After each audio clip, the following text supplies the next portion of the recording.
Hey, I'm Savannah. Welcome to my YouTube channel. I'm driving, so that's why I have my phone like this.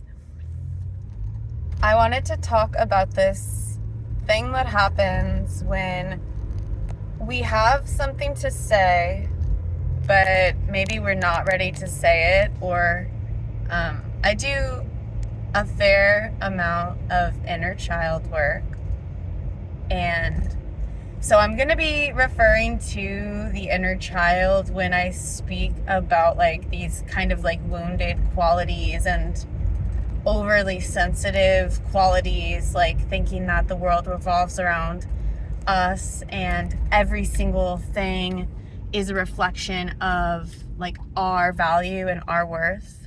Sorry about the camera, but I need to get this out. And it's hot.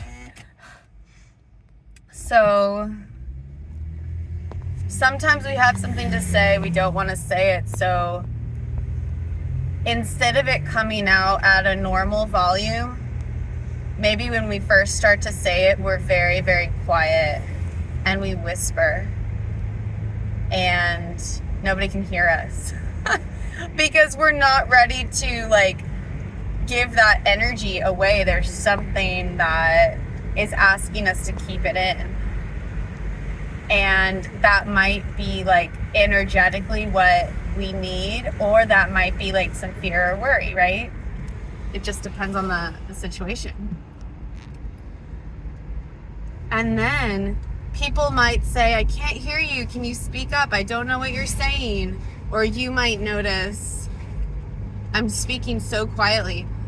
And then there's this energy, this feeling of like a frustration that comes up. And so it comes out as a yell or a scream, like, oh, blah. It's like just learning to recognize that and become aware of that. Like, I was feeling that today. Like, my little past version of me, child, who still lives within me, in my consciousness, like, it's just like trying to process other humans, and it's my birthday today, and so just kind of listening to what she has to say and putting it in the context of let's let go of what I'm feeling and thinking being adult Savannah. Like, let's let go of that for a second and just put it into the context of me as a child. And asking, okay, so how are you feeling, child? And listening and just reflecting like, wow, that's some intense stuff.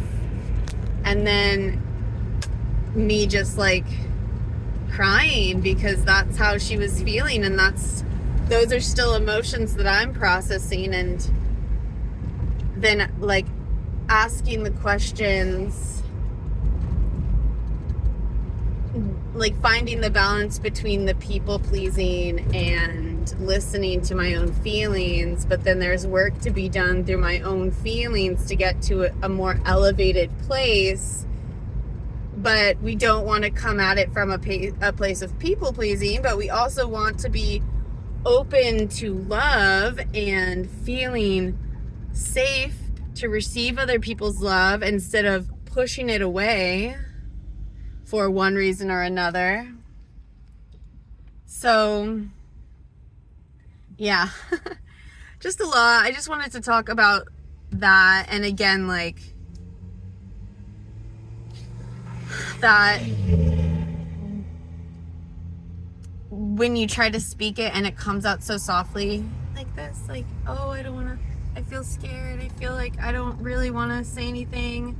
And then it's like, why are people like trying to make me say something? I don't want to say anything, leave me alone, is like the energy, you know? It's like there's some anger to it, but there's also some lightness to it. It's just, there's a lot to explore energetically, like emotionally. So I just wonder if you've had something similar and how it's shown up for you in your life and like what context you put it into when you have that sensation of like you don't really want to speak, or maybe you're the most outspoken person and you don't hold back, and maybe you always feel like solid about what you've said, or maybe sometimes you actually feel regret and you might feel guilt, and then you might also have anxiety, like you might like ruminate over the things you've said.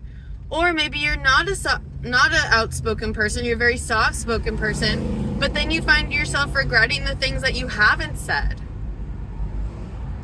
So there's just a lot of dynamics. I just wanted to get this video out because I didn't want to just stay silent, and like usually my videos are off the cuff. I don't write scripts, although I would like to for certain topics. So sorry about the footage, but yeah, happy birthday to me. Bye.